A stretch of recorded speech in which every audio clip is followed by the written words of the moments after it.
उत्तर प्रदेश विधानसभा चुनाव के अब जो है दिन करीब आ रहे हैं, यानी कि जनवरी महीने में, जनवरी 2027 में यूपी विधानसभा का चुनाव लग जाएगा। और देखा जाए तो समय बहुत कम है और इसमें अब जो है मायावती की जो भूमिका है उसके बारे में अगर बात करें तो मायावती बार बार जो है अपनी वक्तव्य देना शुरू कर दी है। उन्होंने कहा कि हमारे मुसीबत के घड़ी में सिर्फ बीजेपी ने हमारा सहयोग किया है, बाकी सभी पार्टियों ने हमारे खिलाफत ही की है।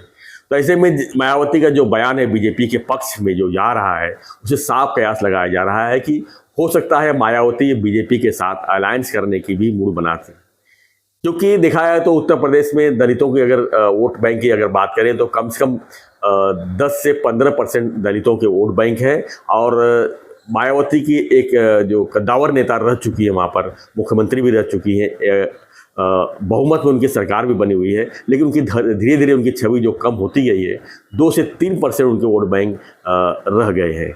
ऐसे में मायावती का यह जो अपील, उनका जो वक्तव्य है, एक तरह से देखा जाए तो बीजेपी के लिए काफ़ी फायदेमंद हो सकता है। अगर मायावती ने बीजेपी के साथ अलायंस भी करने की कोशिश की तो मायावती को भी फायदा होगा, इसका फायदा बीजेपी को भी हो सकता है।